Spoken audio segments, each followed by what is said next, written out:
Kylian Mbappe scored against Bayern Munich. He pressed. He tracked back. He fought like the entire season was collapsing on his shoulders.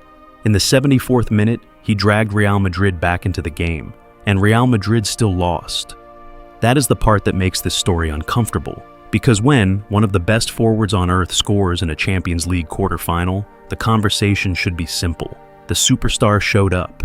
The team has a chance. The dream is alive. But after Bayern beat Madrid 2-1 at the Bernabeu in April 2026, the question around Mbappé became darker. Not, can he score? Everyone knows he can score. The question was, why does Real Madrid still look unbalanced with him? This is the contradiction Thierry Henry saw before many people wanted to admit it. Mbappé is not a normal problem. He is a problem created by greatness. The world wanted to frame it like a simple debate. Is Mbappé failing Madrid, or is Madrid failing Mbappé? But Henry understood the deeper truth. The problem was never just Mbappé. The problem was the job Real Madrid were asking him to do.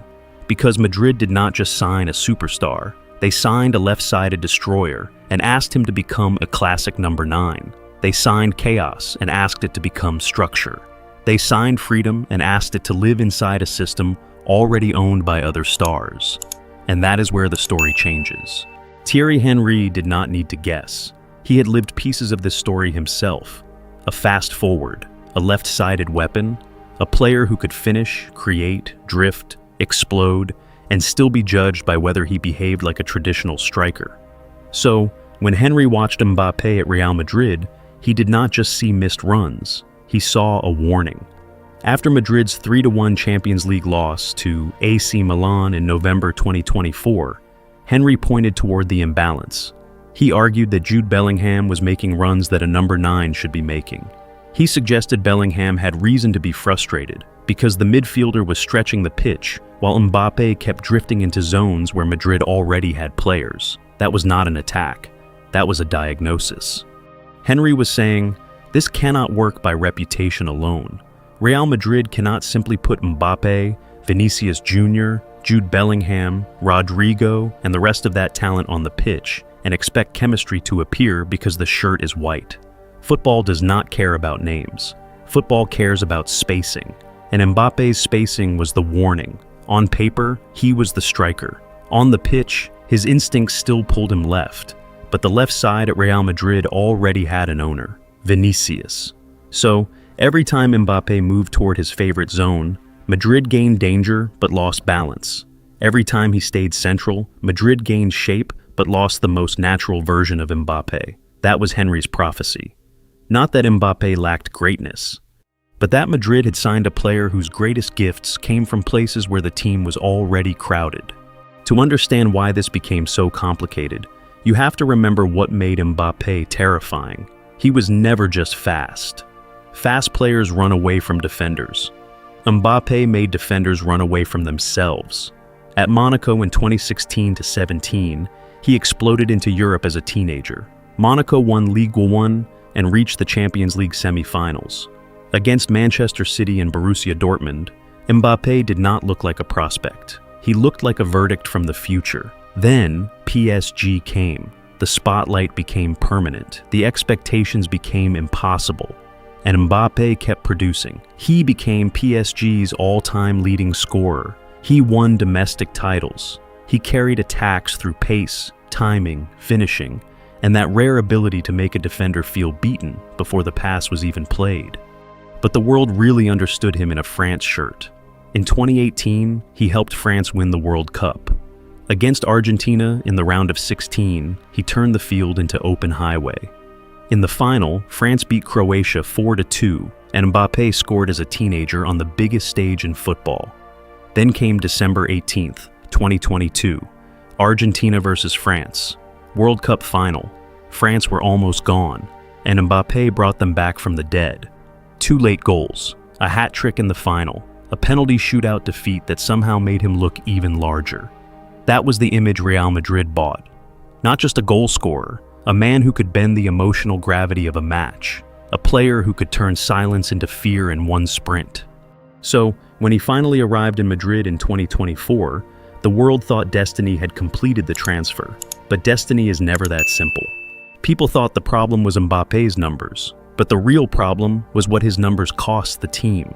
People thought the problem was whether he could handle Real Madrid, but the real problem was whether Real Madrid could handle the version of Mbappé they actually signed. At PSG, the team often bent around him. At France, Didier Deschamps could create a structure that protected his strengths and released him into space. But Real Madrid is different. Real Madrid does not bend easily. The club already had a Champions League winning identity. Vinicius was not a supporting character. Bellingham was not just another midfielder. Rodrygo had already learned how to suffer for the shape of the team. So Mbappé arrived not into an empty throne, but into a crowded kingdom. That is why Henry's point mattered.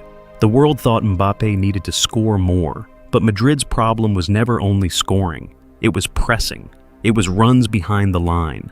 It was who occupies the center backs. It was who opens space when another star has the ball. A number 9 does not just touch the ball. A number 9 creates fear without touching it. He pins defenders. He runs for others. He makes the center backs choose between stepping out and dying in behind.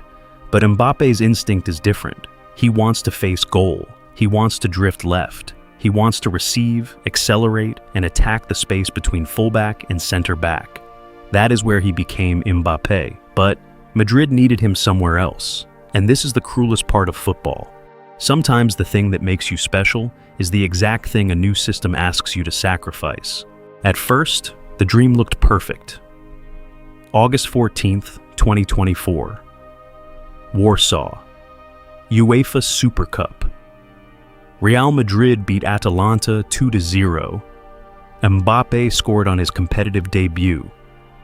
Carlo Ancelotti had another trophy. Madrid had another superstar. The story looked inevitable, but football rarely tells the truth in the first scene. The truth came when the season got heavier. Barcelona beat Real Madrid 4-0 at the Bernabeu in October 2024. AC Milan beat Madrid 3-1 in the Champions League in November. Then, later, Bayern came to the Bernabeu and won 2-1 in April 2026, even with Mbappé scoring to keep Madrid alive. And that is when the deeper question became impossible to avoid. If Mbappé is producing, why does the team still feel incomplete? The answer is not simple, because Mbappé is not the failure. He is the tension. He gives Madrid more explosiveness, more individual danger, more fear in transition. But he also forces questions that no highlight reel can solve. Can Vinicius and Mbappé dominate the same left-sided spaces without shrinking each other? Can Bellingham remain the emotional engine if he also has to make the strikers' runs? Can Madrid press like an elite modern team if its central forward is not naturally built for constant defensive work? Can a team become more dangerous and less balanced at the same time? That is the truth Henry saw.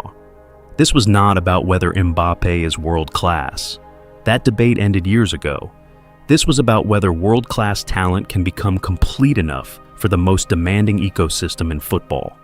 Because Real Madrid does not ask, "Are you brilliant?" Real Madrid asks, "Can your brilliance make everyone else better?" And that is a different test. Thierry Henry was right about Mbappé because he understood the burden behind the gift.